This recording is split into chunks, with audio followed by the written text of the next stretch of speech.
తెలిసిన విషయం.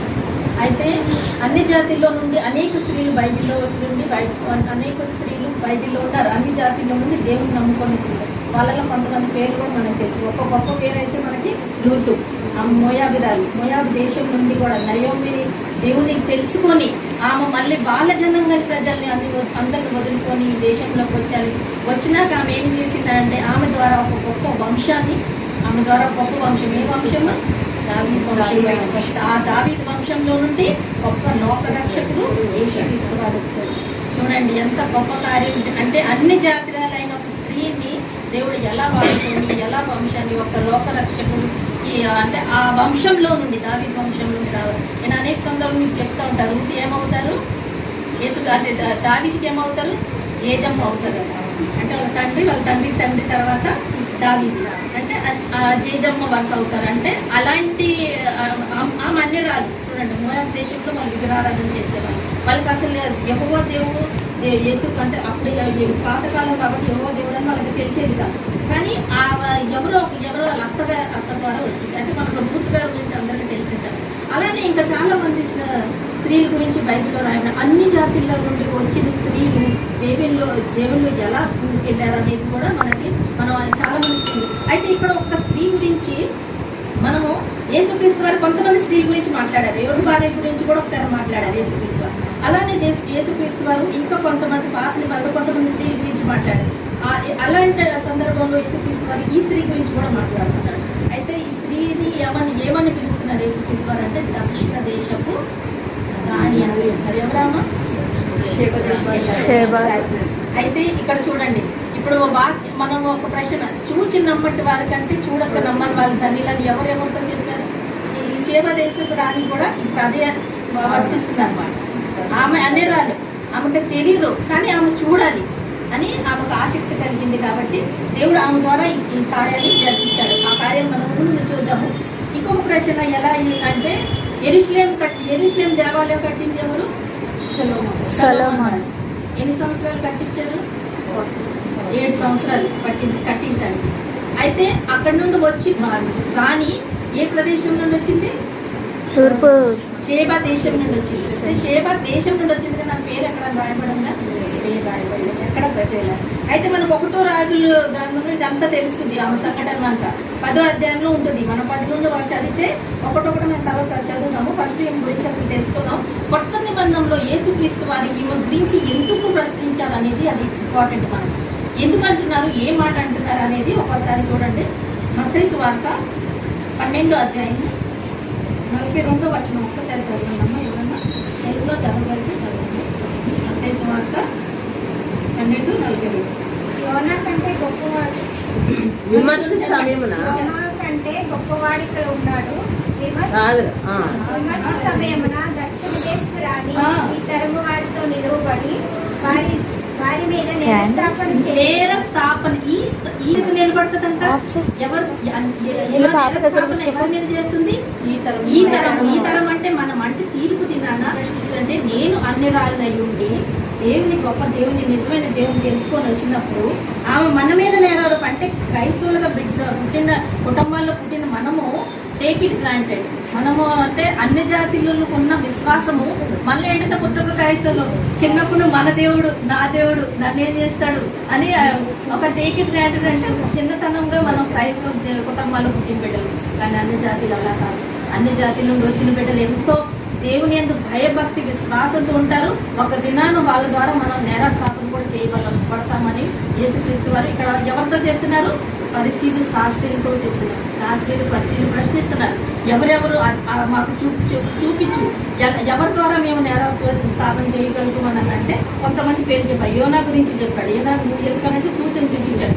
3 దినాల కడుపులో ఉండి మళ్ళీ బయటకు వెళ్ళి నినివే పట్టణంని కాపాడాడు కాబట్టి ఆ నినివే పట్టణం వాళ్ళు కూడా అలానే దక్షిణ దేశపు రాణి షేబ అంటే యేసుక్రీస్తు వారి ఈ రాణిని కూడా ఈ సందర్భంలో గుర్తు చేసుకుంటారన్నమాట.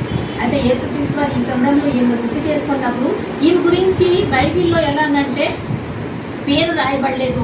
తర్వాత ఒక్కొక్క రాజుల గ్రంథంలో 10వ వచ్చిన గూఢాల చేత ఆమె ఏం విన్నది? ఆమె ఏం విన్నది? సొలొమోను రాజా కీర్తిని విన్నది. ఆ రాజు కీర్తిని విన్నది. అయితే ఇక్కడ మనకి ఏం తెలిసిందంటే వినుట వల్ల విశ్వాసం కలుగుతుంది. వినుట వల్ల విశ్వాసం కలుగుతుంది. కాబట్టి ఆమె కీర్తిని విన్నది. సొలొమోను రాజు కీర్తిని విన్నది కాబట్టి ఆ కీర్తి విని అక్కడ వచ్చింది. అయితే మనకి వినుట వల్ల విశ్వాసం కలిగే వాక్యం మనకి ఎక్కడ తెలుస్తుంది? రోమిల్ పత్రిక, రోమిల్ రాసిన పత్రిక 10వ అధ్యాయము 17 ఒకసారి చదవండి. ఏం వినాలి, ఎందుకు వినాలి అనేది. మాటల వల్ల కలుగు. అయితే ఈమె ఏం చేసింది? ఏమో విన్నది. విని సొలొమోను రాజు ఘనతని కీర్తిని విని ఏమొచ్చింది అంటే మొదటిగా మనం ఏం చేయాలి? మనం ఏం చేయాల్సిందంటే వినాలి. దేవుని వాక్యాన్ని వినాలి. వినకుండా మనలో విశ్వాసం రాదు. ఈమెకి విశ్వాసం ఈమె అన్యరాలు కాబట్టి ఈమెకి విన్నది, ఆ ఘనతని విన్నది. ఏదో దేశం రాజు అంట, ఆయన కొత్త జ్ఞానం ఉందంట, ధనము కలిగి ఉన్నాడంట, సమృద్ధి కలిగి ఉన్నాడా, ఇలాంటి కార్యాలు చేస్తున్నాడంట అని ఆమె విన్నది. వినాక ఆమె ఏం చేసిందనంటే ఆయన చూడాలి, అతన్ని చూడాలి, ఆ యెరూషలేము దేవాలయాన్ని చూడాలి అనేది ఆసక్తితో ఏమో బయలుదేరింది. ముందు ముందు ఈమె గురించి మనం చదువుతుంటే ఈమె ఎంత ఆసక్తి కలిగి ఉండో, ఈమె జీవితం ద్వారా మనం ఏం నేర్చుకుంటాం అనేది ఈరోజు మనం తెలుసుకుందాం. అయితే మనం కొత్త నిబంధనలో ఈ సందర్భంగా మనం వాక్యం చెప్పుకుంటాం. వినుట వల్ల విశ్వాసం కలుగును. ఆ వినుట క్రీస్తు మాట వల్లనే అంటే యేసుక్రీస్తు వారు మనకి లోక రక్షకుడు కాబట్టి ఇప్పుడు మనం అండర్ క్రీస్తు లోలో ఉన్నాం కాబట్టి మన యేసుక్రీస్తు వారి మాట వింటేనే మనకి రక్షణ ఉండేది అని మనం ఇక్కడ తెలుసుకుంటాం. ఆ రోజులలో షేబా దేశపు రాణి సొలొమోను రాజు కీర్తిని విన్నది. యెహోవా నామాన్ని విన్నది. యెహోవా నామాన్ని, ఆయన కీర్తిని విని ఆమె అక్కడ నుండి బయలుదేరింది. అయితే మనం ఈ దేశం గురించి కొంచెం తెలుసుకుందాం. ఇది దక్షిణ ప్రాంతంలో ఉంటుంది. ఇప్పుడైతే ప్రెసెంట్ అయితే సౌత్ ఆఫ్రికాలో ఇథియోపియా ఇప్పుడు ప్రెసెంట్ దేశంలో. అయితే అప్పుడు కాలంలో అయితే అది మొత్తం ఎడారి ప్రాంతం. అక్కడ నుండి యెరూషలేము దేవాలయానికి రావాలంటే 2400 కిలోమీటర్లు అక్కడ నుండి రావాలనంటే యెరూషలేము చూడటానికి. అయితే ఆమె ఎలా వచ్చింది మనకు అందరికి తెలుసు. ఒంటెలు అని రథాలు వీటి మీద వచ్చింది ఆమె. అయితే రోజుకి ఎంతో కనీసం ఒక 20 కిలోమీటర్ల కంటే ఎక్కువ ఆ ఎడారిలో ప్రయాణం చేయలేరు. అలాంటి సందర్భంలో ఆమె ఎన్ని రోజులు నడిచి ఉంటుంది? దాదాపు ఒకవేళ మనం 2400 కిలోమీటర్లు రోజుకి ఒక 20 కిలోమీటర్లు వెళ్తున్నారని అంటే ఎన్ని రోజులు? ఒక 4 నెలలు. అయితే 4 నెలలు ఆమె కష్టపడి అవన్నీ తీసుకొని ఆమెతో పాటుగా ఆమె సైనికులు ఆమెతో పాటుగా ఇంకొన్న సామాన్లు వాళ్ళ ఇంటి వాళ్ళందరూ చాలా మంది కుటుంబీకులు వాళ్ళు, తర్వాత గంధ వస్తువులు, తర్వాత ఆమె ఏమేమి తీసుకొని వెళ్తుంది? బంగారము ఆమె దగ్గర ఉన్నాయి, అన్ని ఘనత అని దాని మీద తీసుకొని వస్తువులు అవి తీసుకొని యెరూషలేముకు వెళ్తుంది. ఎలాంటి అంటే ఆమె ఒంటరిగా వెళ్లకుండా ఆమెతో పాటుగా కొన్ని వస్తువులు కూడా తీసుకొని దేవాలయం దర్శించడానికి వెళ్తుంది. అయితే మనం ఇక్కడ రెండో మాట ఏం చేసుకుంటామని అంటే దేవుని దగ్గరికి రావాలి. ఇప్పుడు ఏం చేసింది? ఫస్ట్ విన్న తర్వాత ఇప్పుడు ఏం చేస్తుంది? అక్కడే కూర్చొని ఉండలేదు, బయలుదేరిందంటే ఇప్పుడు ఏం చేస్తుంది? నెక్స్ట్ స్టెప్ ఏంటనంటే ఆమె ముందుకు వెళ్ళాలని అంటే దేవుని దగ్గరికి రావాలి. దేవుని దగ్గరికి రావాలనంటే మనము దావీదు మహారాజు మన కీర్తనలో ఏమంటాడంటే నేను దేవుని ఆలయంలో ఉంటున్నా, నేను ఎంతో ఆనందం అని చెప్తాడు. ఒకసారి చదవండి కీర్తనలు 122 120.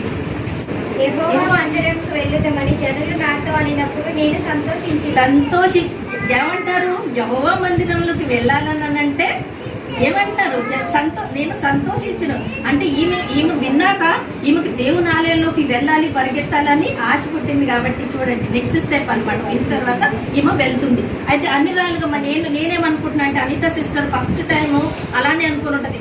ఏంటి వీళ్ళు యెహోవా దేవుడి గురించి గొప్పగా చెప్తున్నారు, యేసుక్రీస్తు వారి గురించి గొప్ప, నేను కూడా వినాలి, నేను వెళ్ళాలి, ఆయన అసలు నిజమైన దేవుడి అని చెప్తున్నాడు, గొప్ప కార్యాలు చేశాడు, నేను ఖచ్చితంగా దేవాలయంకి వెళ్ళాలని ఆమె ఒక కుటుంబంతో సహా తీర్మానం చేసుకునే కదా ఈ రోజు ఆమె వచ్చింది. కాబట్టి దేవుడు ఆమె నడిపించాడు కదా. అలానే ఆమె కూడా ఆ రోజు ఆ ఇంట్లోనే అలానే ఉండిపోయినట్టయితే షేబా దేశం కానీ దేవాలయానికి వెళ్లకుండా ఉన్నట్టయితే యెహోవా నామాన్ని గురించి తెలుసుకోలేకపోయేది. ఇలా ఈ రోజులలో అన్ని జాతుల్లో వాళ్ళు విన్నాక వాళ్ళని దేవాలయం నడిపించే బాధ్యత మనది. ఎందుకనంటే వాళ్ళు అక్కడికి వెళితేనే దేవుని గురించి తెలుసుకోవాలి. కాబట్టి నెక్స్ట్ ఆమె చదవండి సహోదరి 2వ అధ్యాయం చదవండి. ఆమె గొప్ప పరివారంతో మా పాదములు 2:12.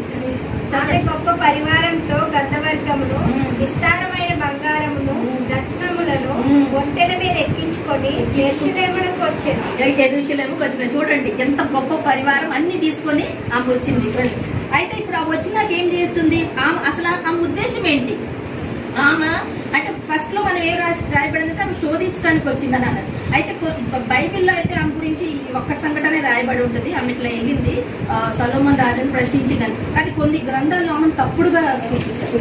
ఆమెను తప్పుడుగా ఏం చూపిస్తున్నారంటే ఆమె బిల్కిస్సు అంటే ఆమె ఒక దుష్ట ఆత్మ, ఆమె ఆయన శోధించడానికి వెళ్ళింది, ఆయన పరీక్షించడానికి వెళ్ళింది అని ఇట్లా వేరే గ్రంథంలో. కానీ పరిశుద్ధాత్మ ద్వారా మనకి రాయబడి వాక్యమే మనం నమ్మాలి. ఆమె అలాంటి ఇక్కడ పరిశుద్ధాత్మ ఆమె ఏమన్నా అతన్ని శోధించిందా, అక్కడికి వెళ్ళి ఏమన్నా అది దుష్టిగా కాదు, జ్ఞానాన్ని పరీక్షించింది. ఇప్పుడు మనం కూడా ఏం చేస్తాము, అన్ని జాతులు ఎవరైనా వచ్చినప్పుడు వాళ్ళు అన్ని దిక్కులు చూస్తూ ఉంటారు.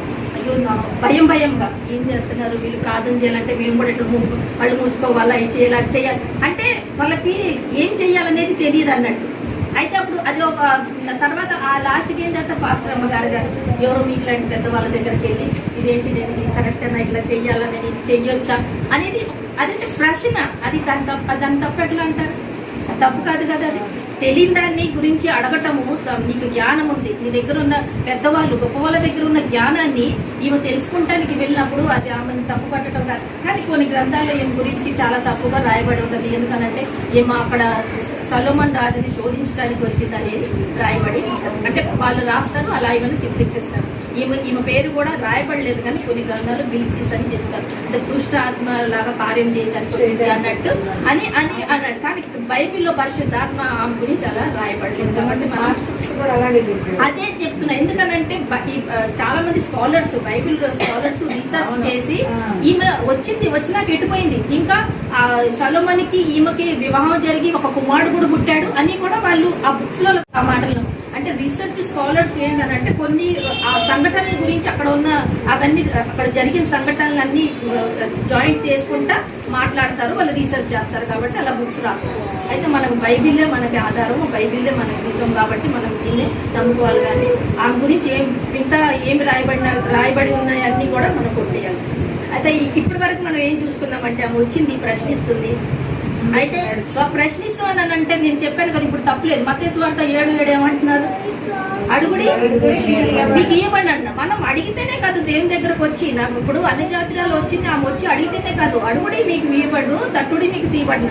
అడగకుండా నీకు ఎట్లా తెలుస్తుంది? అందుకని ఆమె బయలుదేరి వచ్చింది. అసలు ఏంటి ఎవరు ఏంటి, ఈయనకి ఎంత జ్ఞానం పెట్టి వచ్చింది ఏంటనేది ఆమె బయలుదేరి వచ్చింది ఏంటంటే ఆమె అడగటానికి వచ్చింది. కాబట్టి మనం కూడా ఈ రోజులలో దేవుని దగ్గరకు వచ్చి మనం అడుగుడి ఇవ్వబడము. కాబట్టి మనం దేవుని దగ్గర వచ్చి అడగొచ్చు, మన ప్రార్థన చేసుకోవచ్చు, మన సమస్యల్ని దేవుని దగ్గర పెట్టవచ్చు. దేవా నాకు ఈ జ్ఞానం ఇవ్వు, నా బిడ్డలకి ఈ జ్ఞానం ఇవ్వు, నాకు తెలియట్లేదు, ఈ కార్యం ఎలా చేయాలి, నేను ఎలా ముందుకెళ్ళాలి అనేది మనం దేవుని దగ్గర పెడితేనే మనం అది ప్రశ్నిస్తాం కాదు, అడగటం.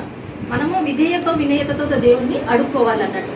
అయితే మనం ఈమె జీవితం ద్వారా మనం ఏం తెలుసుకుంటామంటే ఆమె ప్రశ్నించింది, మనం దేవుని దగ్గర మొరపెట్టి అడుకోవచ్చు, మనకు తెలియదు, మనకు ఏదైనా తెలియదు.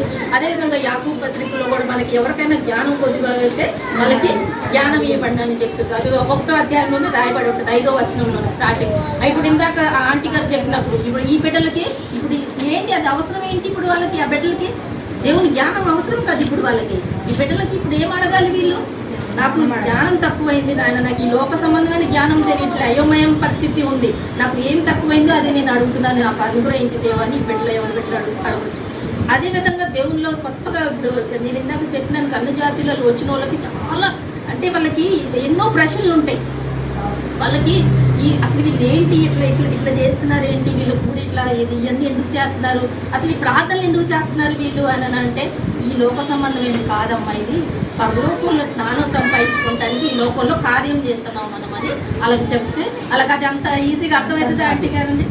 అర్థం కాదు. రాను వాళ్ళు దాన్ని అనుభవించి రుచి చూసితే అప్పుడు వాళ్ళకి తెలుస్తుంది. ఇప్పుడు నెక్స్ట్ వచ్చేది అదే రుచి అంటే ఇప్పుడు మనకి ఇప్పుడు ఏమైంది, ఇప్పుడు వచ్చింది ఏమో ప్రశ్నించింది, ఇప్పుడు ఏంటనంటే చూసి ఆశ్చర్యపోతుంది అనమాట. ఇప్పుడు ఆశ్చర్యపోతుందని అంటే అక్కడ చూడండి 10వ అధ్యాయము 4-5 చదువు.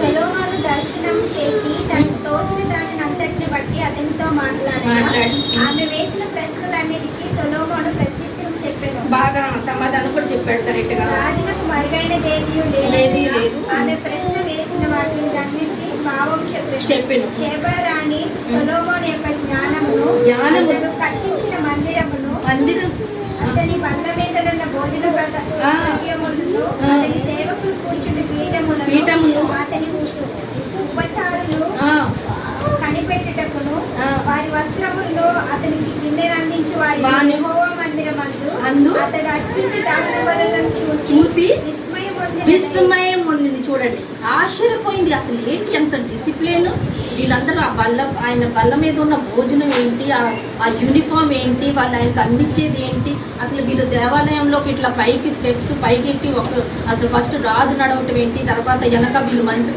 ఎవరికైతే వాళ్ళకి యాజకత్వం ఇచ్చారో లేవీలు వాళ్ళు, అంటే ఒక స్టెప్ బై స్టెప్ ఎలా అనేది ఇవన్నీ చూసి అసలు ఆశ్చర్యపోతుంది అమ్మ. ఎందుకనంటే ఆమె అసలు అలాంటి చిన్నప్పటి నుండి పెరగలేదు కాదు, ఆ పరిస్థితి కాదు కాదు. అక్కడ అన్ని జాతులలో ఉన్నప్పుడు విగ్రహారాధన చేసే వాళ్ళకి ఇవన్నీ తెలియదు కాదు. ఇక్కడికి వచ్చాక దేవాలయంలోకి వచ్చాక ఆమె ఇవన్నీ చూసి ఆశలు. అదేవిధంగా ఈ రోజులలో మన అన్ని జాతులు మన దగ్గరకు వస్తే అసలు ఇదేంటి రొట్టె ఇస్తారు, ఆ రొట్టెని ఏంటి వీళ్ళు ఇట్లా ప్రేయర్ చేసిస్తున్నారు, ఆశరాశం ఇస్తున్నారు, అసలు ఎంత డిసిప్లిన్ గా అందరు లైన్కి వెళ్తున్నారు, అయ్యగారు ప్రార్థన చేస్తున్నారు, అసలు ఏంటి ఇదని అసలు చూసి ఎంత ఆశ్చర్యపోతారు. అన్ని జాతులు ఎవరైనా వస్తే మనం అది చూసి ఆ బల్ల అసలు ఎంత అది పరిశుద్ధంగా ఉండదు, అది తెల్లగా కనబడుతుంది, ఆ వస్త్రం అని ఎంత పరిశుద్ధమైందో అని అన్ని జాతులు ఎలాంటి అంటే వాళ్ళకి అలాంటి ఆలోచన వస్తుంది అనమాట. అదేవిధంగా చూస్తున్నారు ఎంత చక్కటి పాటలు పాడుతున్నారు, అసలు ఎంత రాగంతో పాడుతున్నారు దేవుడు అని అవన్నీ వాళ్ళు గమనిస్తూ ఉంటారు అన్ని జాతులు. మనకు తెలియదు, మనం అనుకుంటాం అన్ని జాతులు వాళ్ళు, కానీ వాళ్ళు కీనవుతో చేస్తారు. షేబా దేశపు రాణి గురించి అన్ని జాతిరాలు ఎవరైనా విశ్వాసం వస్తే ఆమె గుణపాఠం అనమాట. అవన్నిటిని ఒకటాన్ని నేర్చుకోవాలని ఆసక్తి కలిగి ఉంది. కాబట్టి అదే మనము ఇప్పుడు అన్యులు ఎవరన్నా మన దగ్గరకు వస్తే కనుక వాళ్ళకి ఇలాంటి ప్రశ్నలు ఉన్నప్పుడు మనం చీదరించుకోవద్దు, వాళ్ళని దూరపరచొద్దు, వాళ్ళ ప్రశ్నలకి మనం సమాధానం చెప్పకుండా దాటేయదు. ఎందుకనంటే వాళ్ళకి తెలియదు కాబట్టి వాళ్ళు వచ్చారు దేవాలయాలకి, వాళ్ళకి అన్ని విచిత్రంగా ఆశ్చర్యంగా ఉంటుంది. రాను వాళ్ళు దాన్ని అనుభవిస్తూ ఉంటే వాళ్ళకి అది తీయగా ఆనందంగా ఉంటుంది. ఇప్పుడు సిస్టర్ చూడండి ఎంత ఆనందంగా, అసలు ఎంత ఆనందపడుతున్నారు.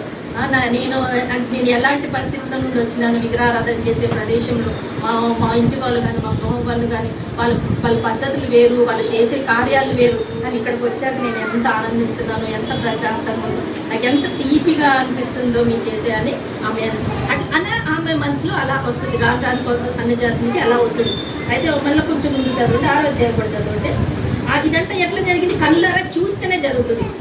చూడాలి ఫస్ట్ రాజుతో ఇట్లా నేను నీ కార్యములను గూర్చియో జ్ఞానమును గూర్చియో నా దేశమందు నేను వినిన మాట నిజమే అయినను నేను వచ్చి కనులారా చూడక మునుపు ఇది చాలా ఇంపార్టెంట్. అంటే కనులారా ఆమె అక్కడికి వచ్చి చూస్తేనే ఆమెకి నమ్ముతుంది. అందుకే యేసుక్రీస్తు వారు అక్కడ అన్నారు, చూసి నమ్మటి వారి కంటే చూడక నమ్మటి వారి ధన్యులు అని చెప్పారు. కానీ అట్లానే తోమని తీసేయలేదుగా, చూసినా నమ్మాడు కదా. అందుకనే తోమని కూడా దేవుడు తన శిష్యుడిగానే ఉంచుకున్నాడు. కాబట్టి తోమా గారి ద్వారా ఈరోజు భారతదేశంలో ఎంత ప్రచారం జరుగుతుంది. మొదటిగా తోమా గారే ఇక్కడికి వచ్చేది. ఎంతో మంది అన్ని జాతులను కూడా బ్రిటిష్ వాళ్ళు 200 సంవత్సరాల కింద వచ్చారు. తోమా గారు ఎప్పుడు యేసుక్రీస్తు వారు పుట్టిన 652 AD వచ్చారు. అంటే అప్పుడు నుండే ఆయన వచ్చి ఇక్కడ 7 స్తంభాలు స్థాపించారు కేరళ దేశం ప్రాంతంలో, తీర ప్రాంతంలోకి వచ్చి అప్పటి నుండి. అయితే ఆయన ద్వారా ఆయన యేసుక్రీస్తు కళ్ళారా చూశాడు. అయితే తోమా గారు యేసుక్రీస్తు వారు మాత మేరీది లోపల రాటి కింద చెక్కేవాడు అనమాట. చెక్కి ఆయన ఎందుకంటే చూశాడు కదా ఎట్లా తల్లి ఆయన ఎట్లా చేసుకుందో, ఎలా అద్దుకుందో, నా యేసయ్య ఎట్లా ఉన్నాడని ఆయన రూపం చూశాడు. కాబట్టి ఆయన చెక్కిని అది కరెక్ట్ నిజమే, ఎందుకంటే ఆయన కళ్ళారు చూశాడు కాబట్టి. సో ఆ చెక్కిని అన్ని కూడా చాలా బయటపడ్డాయి. తర్వాత వాళ్ళు కొంతమంది ఉన్నారు కదా, వాళ్ళు దూషించే వాళ్ళు తోమా గారిని పల్లం పెట్టి పొడిచి ఆయన హతమార్చారు. అందరు శిష్యులందరూ హతమార్చబడ్డారు, అలాగే తోమా గారు కూడా హతమార్చబడ్డారు. కానీ ఆయన ద్వారా భారతదేశంలో మనం అన్యులమే కాదు, అందరం అన్యులే, మన సిస్టర్ అందరే కాదు, మనం అందరం తెలియని జాతి వాళ్ళు. కానీ అందరికీ సువార్తను తీసుకొచ్చిన తోమా గారు అక్కడ ఆ సమయంలో జరిగింది. అయితే ఇక్కడ ఈమె కూడా ఏం చేసింది అంటే కన్నులారా చూసింది కదా. అదే విధంగా ఈ రోజులలో కన్నులారా చూసినప్పుడు వాళ్ళు ఎంత గొప్ప విశ్వాసము నమ్మకంతో ఉంటారనమాట. అయితే మనము కొంచెం ముందు చదవండి సిస్టర్, మళ్ళా 8 చదవండి. ఇప్పుడు చూసి ఏం చేసింది నెక్స్ట్, నీ జనులు భాగ్యవంతులు, నీ జనులు అంటే స్తుతిస్తుంది, కీర్తించినప్ప నీ జనులు అబ్బా ఎంత భాగ్యవంతులని ఎంత అసలు అది చూడండి ఎంత పొగుడుతుందో. నీ ముందర ఎల్లప్పుడూ నిలిచి నీ జ్ఞాన వచనములను వినుచుండు నీ సేవకులను భాగ్యవంతులు. చూడండి, నీ సేవకులు భాగ్యవంతులు అమ్మా. అసలు చర్చిలోకి వెళ్ళి వాళ్ళు అసలు ఆ వాక్యం చెప్తుంటే అసలు మీరెంత ధన్యులు. ఇప్పుడు వరకు నేను ఆ వాక్యానికి దూరంగా ఉన్నాను, నేను వినలేకపోయినానని వీళ్ళు ఈమె వెళ్ళి అంత సంతోషిస్తుంది, అంత ఆనందం ఆమెకి వస్తుంది అనమాట. అలానే ఇప్పుడు అన్ని జాతులు ఎంతమంది వచ్చినప్పుడు వాళ్ళకి మనకంటే ఎక్కువ ఆనందం వస్తుంది. మనం పుట్టి క్రైస్తవులు కొంతమంది ఉంటారు, వాళ్ళకంటే ఎక్కువ వాళ్ళకి ఆనందం వస్తుంది. ఎందుకంటే వాళ్ళు అనుభవిస్తూ ఉంటారు, ఒకటి దేవుని ప్రేమని ఆ రుచిని అనుభవిస్తారు కాబట్టి వాళ్ళకి ఆనందం పొందుతూ ఉంటారు.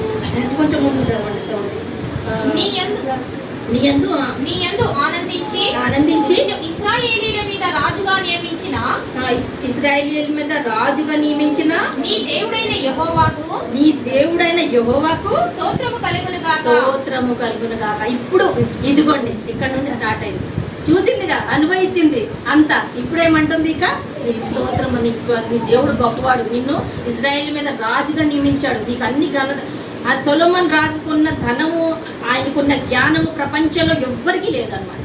ఆయన ఈ జ్ఞానం అన్ని సబ్జెక్టుల మీద ఉన్న జ్ఞానం ఆయనకి, ఆయన మించిన జ్ఞానవంతుడు ఎవరు లేదు. అయితే ఇప్పుడు ఇవన్నీ చూసింది, అందుకనే దేవుడు నిన్ను కరెక్ట్ స్థానంలో నిలబెట్టాడు.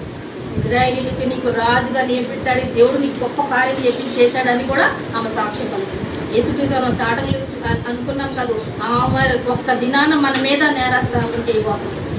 నేను అన్ని రాళ్ళయి నేను మారు మనసు పొందితే వీళ్ళు క్రైస్తవులు పెట్టిగా మీరు ఎందుకు టేకిట్ క్యాండిడేట్ తీసుకొని నా దేవుడు అని తుణికరిస్తున్నారని మన మీద ఒక రోజు నేరస్థాపన చేయబోతున్నప్పుడు ఆ దినం మనం ఎక్కడుంటామని మనం ప్రశ్నించుకోవాలి. ఆమె ఎంత దూరం ప్రయాణం చేసి వచ్చి అన్ని చేసి దేవుడిని ఇక్కడికి వచ్చి దేవుడు నామని సూచిస్తున్నాం, కనపరుస్తుంది. ఎంత గొప్ప సాక్ష్యం పలుకుతుంది. అయితే మనం ఆమె ఇంకా కొన్ని కార్యాలు చేసిన, ఆమె ఇక్కడి వరకే కాదు, ఘనత చేసినాక ఆ మంతు ఆమె ఏమి ఇస్తుంది అనేది కూడా మనం చూద్దాం. మరియు ఆమె రాజునకు 240 మణుగుల బంగారమును 240 మణుగుల బంగారమును బహు విస్తారమైన గంధవర్గమును రత్నములు ఇచ్చెను. ఎంత బహుమూల్యమైన వస్తువులు ఆమె ఇచ్చింది. అయితే ఇక్కడ ఇంకొక మాట కూడా రాయబడింది, ఆమె ఇచ్చిందంట ఇప్పటి వరకే ఆ దేవాలయం, యెరూషలేము దేవాలయంలోకి గంధం అనేది రాలేదంట. ఆమె ఇచ్చినంత వరకు అంటే ఆమె అందరికంటే అధికంగా ఇచ్చింది. మనం ఏం చేస్తున్నాం, దేవుని పెట్టితే దేవుని సన్నిధానంలోకి వెళ్ళి రూపాయి దాచి పెట్టుకోవాలని చూస్తున్నాం. అధికంగా ఇచ్చే స్వభావం మనలో రావట్లేదు. ఎందుకంటే దేవుని కార్యనిమిత్తం వాడబడుతుంది. నా దగ్గర ఉన్న గంధము నేను అధికంగా ఆయనకి ఇస్తే నేను కూడా ఆశీర్వాదపడతానని, దీవించబడతానని ఒక ఆశపడి ఆమె దగ్గర ఉన్న అధికంగా ఉన్నదాన్ని ఇచ్చేసింది దేవుడు. అయితే ఆమె ఎంత ఇచ్చే విషయంలో కూడా మనము చేప దేశం గురించి మనం